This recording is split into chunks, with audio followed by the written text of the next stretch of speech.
नमस्कार विद्यार्थियों, श्रीमती मोहरी देवी तापड़िया कन्या महाविद्यालय जसवंतगढ़ के यूट्यूब चैनल पर एक बार पुनः आपका हार्दिक स्वागत और अभिनंदन है।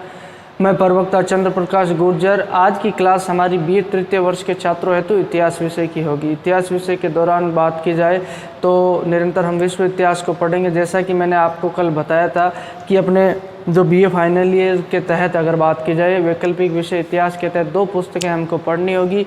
एक तो आधुनिक भारत का इतिहास और एक आधुनिक विश्व का इतिहास, जिसके तहत दूसरी पुस्तक जो आधुनिक विश्व का इतिहास उसको हम निरंतर पढ़ रहे हैं। और आज ही कल ही हमने जो नए चैप्टर की शुरुआत की थी, अगर बात की जाए तो ये जो चैप्टर को अपन कंटिन्यू रखेंगे और इसके अलावा जो पीछे बचे हुए चैप्टर है उनको दोबारा से वापस पढ़ेंगे। तो अभी हम यहीं से जारी रखेंगे और ज़्यादातर जो पीछे के चैप्टर है उनको मैंने यूट्यूब पर जो पढ़ा रखा है। तो और अगर परिस्थितियाँ अनुकूल रहती है, सही होती है, आपकी ऑफलाइन क्लासें प्रारंभ हो जाती है, उसके पश्चात अगर बात की जाए तो उनकी ऑफलाइन क्लासेज के तहत हम जो उस मैटर को जो बात की जाए बाकी बचे हुए चैप्टर को भी दोबारा से पढ़ेंगे। तो आज हम बात करने वाले जो अपने नवीन चैप्टर है जिसके तहत हम पूर्वी समस्या हमने जो चैप्टर शुरू किया था, ये एक अंतर्राष्ट्रीय समस्या होती है जो यूरोपीय महाद्वीप में जो विश्व इतिहास के तहत जो यूरोपीय महाद्वीप की समस्या है जिसको हम पढ़ेंगे।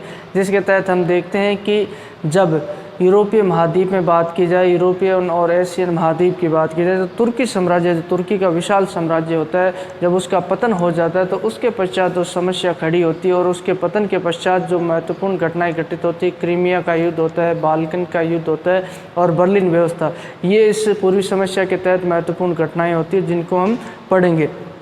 तो पूर्वी समस्या को साधारण भाषा में अगर देखा जाए तो पूर्वी समस्या क्या थी? पूर्वी समस्या जो तुर्की साम्राज्य के विघटन के पश्चात उत्पन्न होने वाली समस्या को क्या कहा जाता है? तुर्की जो पूर्वी समस्या कहा जाता है। तुर्की साम्राज्य बोले तो टर्की साम्राज्य कह सकते हैं, ओटोमन साम्राज्य इसे कहा जा सकता है। तुर्की साम्राज्य की राजधानी क्या होती है? कस्तूनतूनिया होती है। तो उसके पश्चात ये समस्या होती है कि इस तुर्की साम्राज्य का स्थान कौन लेगा, उसके अलावा छोटे छोटे राज्यों में इसको विभाजित होने दिया जाए या इसके विभाजन को रोका जाए। तो इसी को लेकर जो ये समस्या उत्पन्न होती है और यूरोप की जो महाशक्तियों के द्वारा, यूरोपीय शक्तियों के द्वारा यहाँ अपने अपने स्वार्थों के लिए जो नीतियों का अनुसरण किया जाता है। तो इन पूरी समस्या को हमें समझेंगे, इसके तहत जो घटनाओं का जिक्र करेंगे, बाल्कन युद्ध हो, चाहे क्रीमिया का युद्ध हो, चाहे बर्लिन व्यवस्था हो। उससे पहले हमें ये जानना ज़रूरी होती है कि जो यूरोपीय शक्तियाँ होती है, यूरोपीय शक्तियों के क्या क्या जो स्वार्थ होते हैं। यूरोपीय शक्तियाँ मूलतः कौन कौन सी होती है? एक तो रूस होता है, एक फ्रांस होता है अगर बात की जाए, उसके अलावा एक इंग्लैंड होता है और उसके अलावा एक क्या होता है? ऑस्ट्रिया होता है। तो इनकी एक जर्मनी होता है। तो इनकी जो क्या क्या स्वार्थ होते हैं इनके प्रति जो बात की जाए, जब तुर्की साम्राज्य का पतन होता है तो उसी समय के दौरान जो तुर्की साम्राज्य के प्रति इनकी कौन सी नीति रहती है उसको हम पढ़ेंगे। तो रूस पर मुख्यतः देखते हैं, ये जो 5 देश होते हैं जो यूरोपीय शक्तियों में होते हैं, अगर बात की जाए इन्हें गिना जाता है। रूस है, इंग्लैंड है, ऑस्ट्रिया है, फ्रांस है और जर्मनी है। अब इनके क्या क्या स्वार्थ होते हैं? तुर्की साम्राज्य के विघटन के पश्चात इनके द्वारा कौन सी नीतियों का अनुसरण किया जाता है, जिसके पीछे इनके स्वार्थ क्या होते हैं, उनको पढ़ना जरूरी। उसके पश्चात जो हम पूर्वी साम्राज्य के पश्चात होने वाली घटनाओं का, जो पूर्वी साम्राज्य के तहत जो महत्वपूर्ण घटनाओं उनका भी जिक्र करेंगे। तो रूस के स्वार्थों की बात की जाए तो रूस कस्तूनतूनिया पर अधिकार करना चाहता। कस्तूनतूनिया क्या होता है? कस्तूनतूनिया जो तुर्की साम्राज्य उसकी क्या होती है? राजधानी होती है। उस पर अधिकार कौन करना चाहता था? रूस करना चाहता था, क्योंकि उस पर अधिकार करने के पश्चात जो तुर्की का जो सुल्तान है उस पर अपना प्रभुत्व कायम रखा जा सकता है। और इसके अलावा जो दूसरे देश है, इंग्लैंड वगैरह, ये चाहते हैं कि रूस का प्रभुत्व तुर्की साम्राज्य पे कायम नहीं होना चाहिए, इसे जैसे तैसे रोका जाए। तो तुर्की का जो सुल्तान है उस पर अपना प्रभुत्व और अधिकार स्थापित करने के लिए ये क्या चाहता था? रूस चाहता था कि कस्तूनतूनिया पे उसका क्या हो जाए? अधिकार हो जाए। उसके अलावा जो काला सागर है, तुर्की साम्राज्य, विशाल तुर्की साम्राज्य का भाग था, उस पर अधिकार करना चाहता है कौन?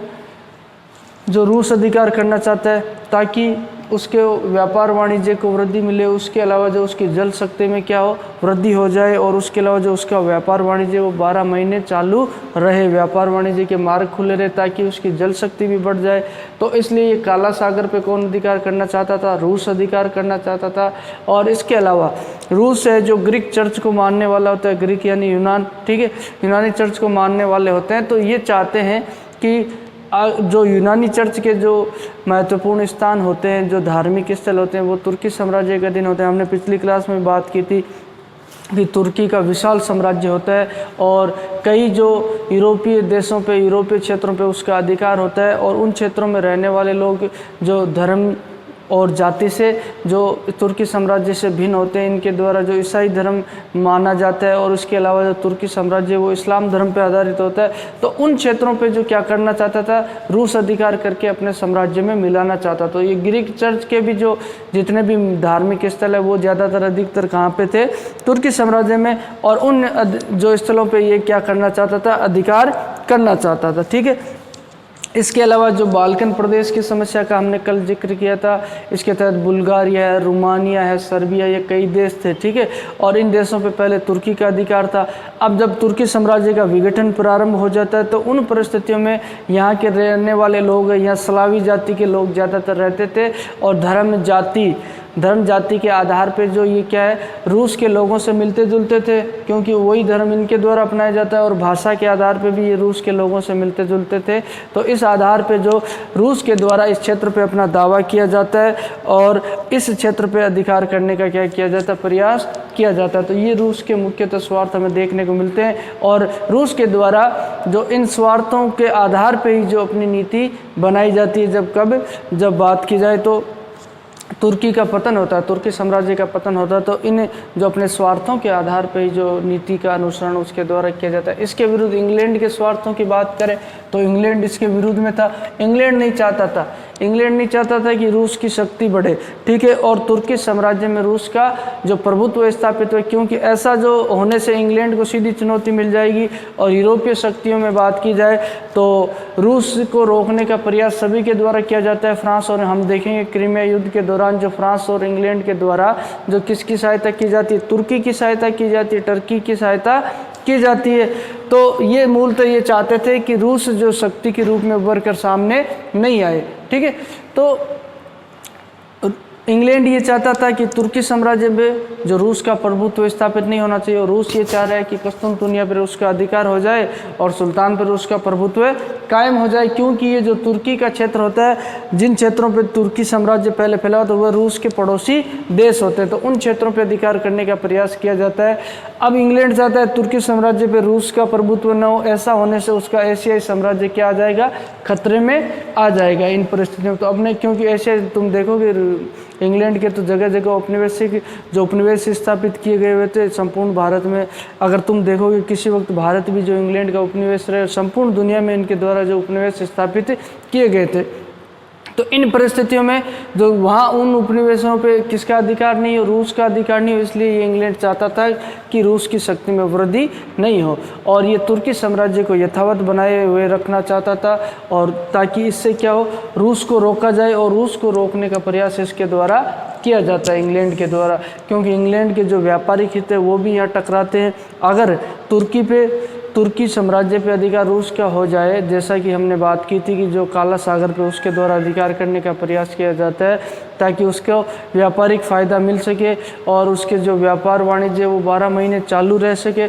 तो उन परिस्थितियों में ये नुकसान किसको होगा? इंग्लैंड को होगा। और यहाँ व्यापारिक हित किसके टकराते हैं? इंग्लैंड के। तो ये व्यापारिक हित टकराने के कारण जो व्यापारिक नुकसान ना हो, व्यापारिक हितों के कारण ही जो इंग्लैंड के द्वारा जो रूस के जो तुर्की के साम्राज्य को बनाए हुए रखना चाहता था, ठीक है। तो यही जो व्यापारिक हित यहाँ टकराते हैं, और इसी वजह से जो क्या करता है, ये तुर्की के साम्राज्य को बनाए हुए रखना चाहता था।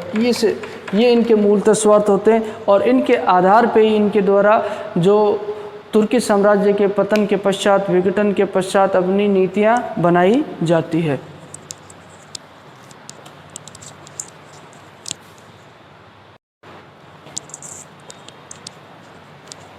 तो विद्यार्थियों, आज की क्लास में बात की जाए तो हमने जो पूर्वी समस्याओं के तहत बात की जाए तो जो इन देशों के जो बात के यूरोपीय देशों की शक्तियों की बात की जाए, जिसके तहत रूस है, इंग्लैंड है, फ्रांस है, जर्मनी है,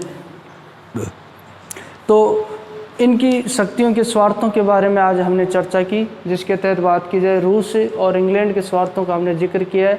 यूरोपीय शक्ति है जो रूस, इंग्लैंड, ऑस्ट्रिया, फ्रांस, ये जर्मनी होती है। जब तुर्की साम्राज्य का विघटन होना शुरू होता है तो उनके द्वारा जो अपने स्वार्थों के फलीभूत होकर जो जिस तरह की नीतियाँ अपनाई जाती है, उनको जानने के लिए सबसे पहले इनके पीछे जो इनके क्या क्या स्वार्थ होते हैं और उन स्वार्थों के आधार पर उनके द्वारा जो अपनी नीतियों का क्या किया जाता है, क्रियान्वयन किया जाता है। पूर्वी समस्या की हमने बात की कि तुर्की साम्राज्य का जो विघटन होता है उसके पश्चात जो समस्या खड़ी होती है यूरोप महाद्वीप में, उसे क्या कहा जाता है, पूर्वी समस्या कहा जाता है। जिसके तहत हम जिक्र करेंगे क्रीमिया के युद्ध का, बाल्कन के युद्ध का और उसके अलावा जो बर्लिन व्यवस्था का जिक्र करेंगे। ठीक है, तो इसमें जो रूस ये चाहता था कि कस्तुनतुनिया पर किसी तरीके से जो किसका अधिकार हो जाए, रूस का अधिकार हो जाए, और जो तुर्की सम्राट है उस पर, जो तुर्की साम्राज्य पे उसका क्या हो जाए, प्रभुत्व स्थापित हो जाए। लेकिन इधर देखा जाए तो इंग्लैंड ये बिल्कुल नहीं चाहता कि रूस शक्तिशाली हो जाए और उसके अलावा जो तुर्की साम्राज्य पर किसका अधिकार हो जाए, रूस का, क्योंकि तुर्की साम्राज्य को यथावत बनाए हुए रखना चाहता था इंग्लैंड।